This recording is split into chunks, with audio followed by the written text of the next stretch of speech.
प्यारे बच्चों, आज हम लोग पढ़ेंगे फाइनाइट वर्ब तथा नॉन फाइनाइट वर्ब के बारे में। आप वीडियो को अंत तक देखिए, सारा कंसेप्ट मैं आपको समझा दूंगा। आज के बाद से कोई भी कंफ्यूजन नहीं रहेगा। चले हम लोग शुरू करते हैं। फाइनाइट वर्ब तथा नॉन फाइनाइट वर्ब किसे करते हैं, इसका कैसे प्रयोग किया जाता है। प्यारे बच्चों, पहले लेते हैं हम लोग फाइनाइट वर्ब, FINITE, और दूसरे क्या है non finite verb, NONFINITE, non finite verb. प्यारे बच्चों, सारे कंसेप्ट को मैं आज क्लियर कर दूंगा। फाइनाइट वर्ब किसे कहते हैं, नॉन फाइनाइट वर्ब किसे कहते हैं। चले हम लोग शुरू करते हैं। फाइनाइट वर्ब पहले समझ लेते हैं हम लोग। जो वर्ब अपने सब्जेक्ट के नंबर और पर्सन के अनुसार आए उसे हम लोग फाइनाइट वर्ब कहते हैं। बिल्कुल क्लियर कंसेप्ट में समझा रहा हूं मैं आपको। जो वर्ब अपने सब्जेक्ट के नंबर तथा पर्सन के अनुसार आए उसे हम लोग फाइनाइट वर्ब कहते हैं। चलिए हम लोग एग्जांपल के द्वारा समझते हैं। जैसे ही प्लेज फुटबॉल। प्यारे बच्चों, यहां देख रहा हूं मैं, ही प्लेज फुटबॉल, वो फुटबॉल खेलता है। ही यहां सब्जेक्ट है, प्लेज यहां वर्ब है। अब यहां पर देखते हैं कि जो वर्ब अपने सब्जेक्ट के नंबर और पर्सन के अनुसार आए वो फाइनाइट वर्ब कहलाता है। तो ये वर्ब सब्जेक्ट के अनुसार आया है। ही यहां सिंगुलर है, वर्ब भी सिंगुलर है। यहां पर याद रखिएगा प्यारे बच्चे, यहां प्लेज है।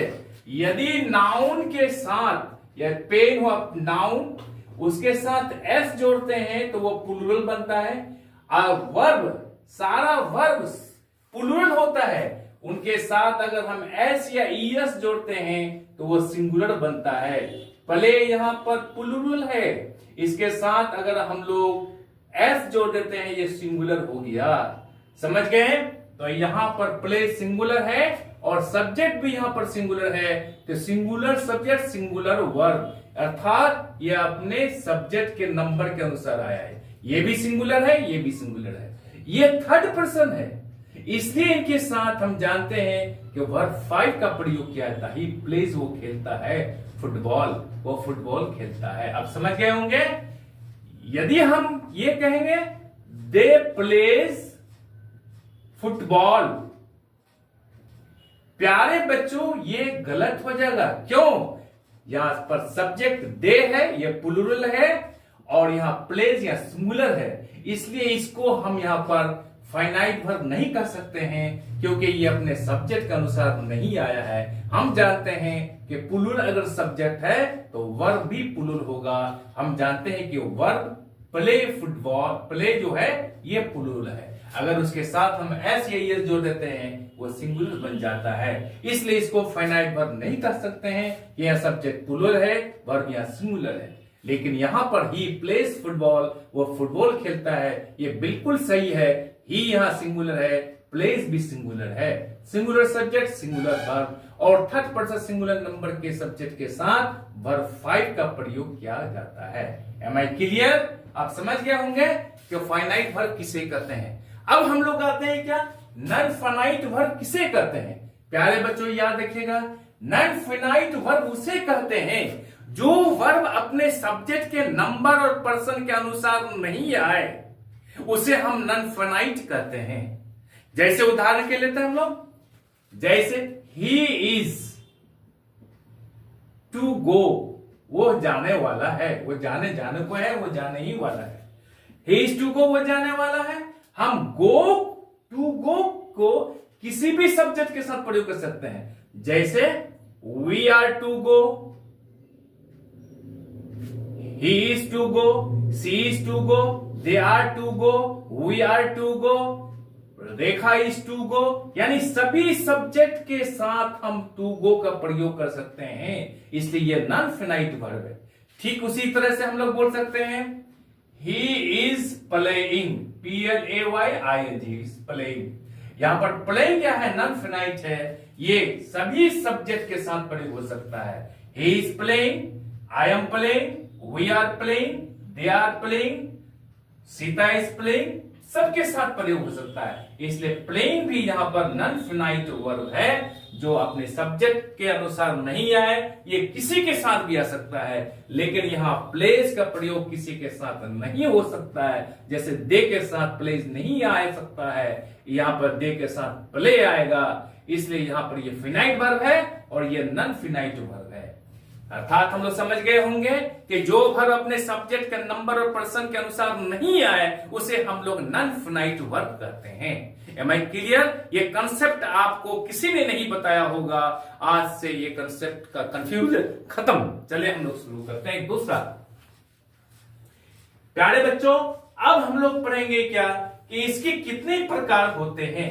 याद रखिएगा, इसके 3 प्रकार हैं। कौन कौन है हम लोग पढ़ते हैं।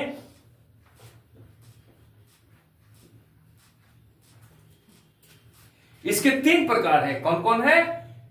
नंबर 1 इंफिनिटिव,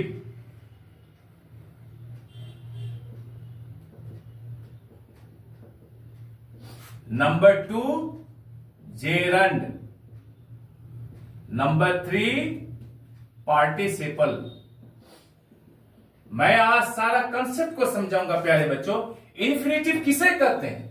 याद रखिएगा, जब वर्ब 1 के पहले TO2 का प्रयोग हो तो उसे हम लोग इंफिनिटिव कहते हैं। जैसे TO2 वॉक, वॉक यहां वर्ब 1 है, इनके पहले 2 का प्रयोग किए हैं, इसलिए ये क्या कहलाता है? इंफिनिटिव कहलाता है। आप समझ गए होंगे। जैसे he is to walk, he is to walk, she is to come।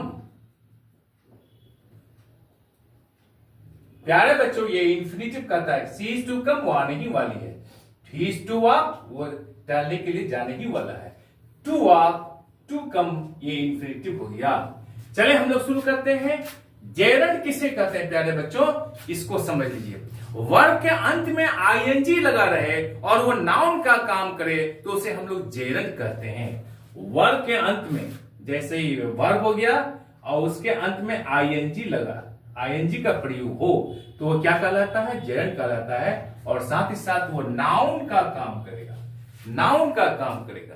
कैसे? जैसे वॉकिंग, वॉकिंग, वॉक क्या है? वर्ब 1 है, उनके साथ हम लोग आईएनजी का प्रयोग करेंगे, ये क्या कर गया? जेरंड बन गया। और ये नाउन का भी काम करेगा। जैसे walking is a good exercise. प्यारे बच्चों समझ गए होंगे, walking is a good exercise, टहलना एक अच्छा व्यायाम है। यहां पर वर्ब 1 के साथ आईएनजी का प्रयोग किया गया है, वॉक के साथ आईएनजी का प्रयोग किए हैं, तथा ये सब्जेक्ट का काम करता है और ये नाउन है यहां पर, इसलिए इसको हम लोग जेरंड कर सकते हैं। Am I clear? प्यारे बच्चों, अब हम लोग पार्टिसिपल को लेते हैं। पार्टिसिपल ऐसे शब्द जिनमें वर्ब और एडजेक्टिव दोनों का काम करे उसे हम लोग पार्टिसिपल कहते हैं। यानी एडजेक्टिव का भी काम करेगा और वर्ब का भी काम करेगा। कैसे? चले हम लोग देखते हैं। जैसे he has broken, BROKEN, he has broken a chair। he यहां पर सब्जेक्ट है, हैज ये हेल्पिंग वर्ब है, ब्रोकन यहां वर्ब 3 का प्रयोग वर्ब 3 के रूप में प्रयोग किया गया है। he has broken a chair, उसने कुर्सी को तोड़ दिया है, ये प्रेजेंट परफेक्ट टेंस में है। यहां वर्ब 3 का काम किया है, लेकिन ये क्या करेगा? एडजेक्टिव का भी काम करेगा।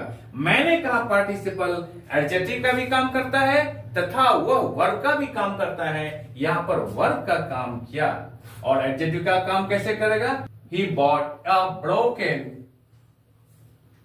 चेयर। याद रखिएगा, ही बॉट उसने खरीदा, ये ब्रोकन चेयर कैसी कुर्सी? टूटी हुई कुर्सी।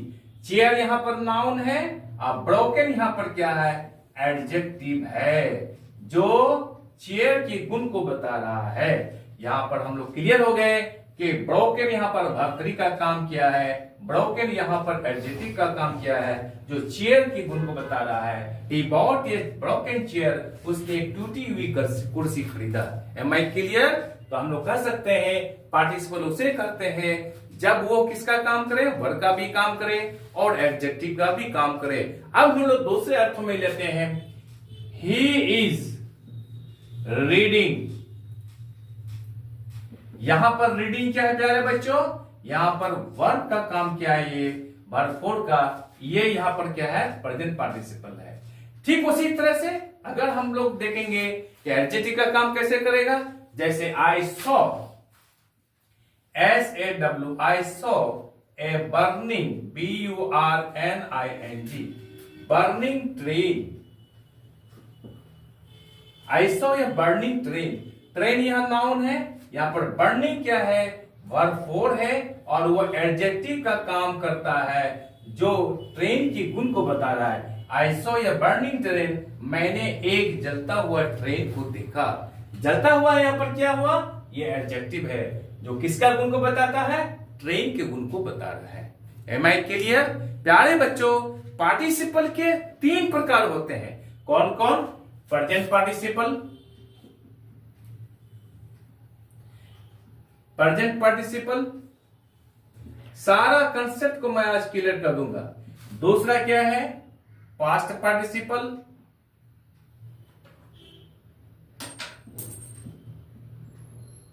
तीसरा क्या है, परफेक्ट पार्टिसिपल।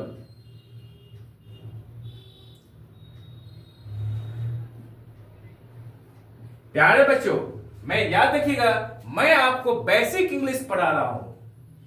प्रेजेंट पार्टिसिपल किसे कहते हैं, इसको समझ लेना है। जब वर्ब 1 के साथ आईएनजी का प्रयोग हो वह प्रेजेंट पार्टिसिपल कहलाता है। जैसे मैंने कहा,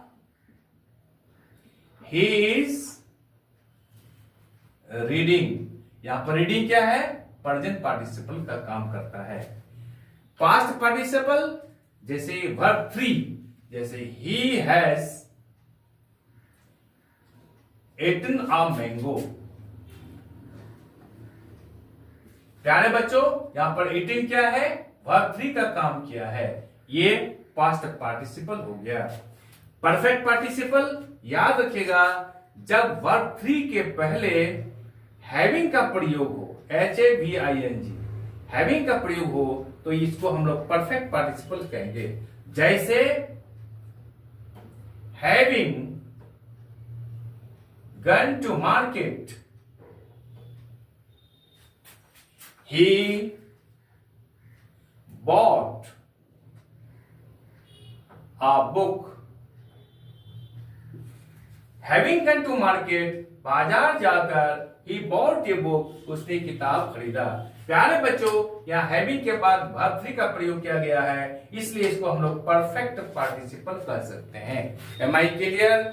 आप सारा कंसेप्ट को समझ गए होंगे कि फाइनाइट वर्ब किसे कहते हैं, नॉन फाइनाइट वर्ब किसे कहते हैं, फिर इसके 3 प्रकार होते हैं, इन्फिनेटिव किसे कहते हैं, जेरंड किसे कहते हैं, पार्टिसिपल किसे कहते हैं, प्रेजेंट पार्टिसिपल किसे कहते हैं, पास्ट पार्टिसिपल किसे कहते हैं, परफेक्ट पार्टिसिपल किसे कहते हैं, आप समझ गए होंगे। आई एम श्योर कि आपको ये वीडियो अच्छी लगी होगी। आप चैनल को लाइक और सब्सक्राइब कर दीजिए, जिससे कि हर आने वाला वीडियो का नोटिफिकेशन आपको मिलता रहे। बाय।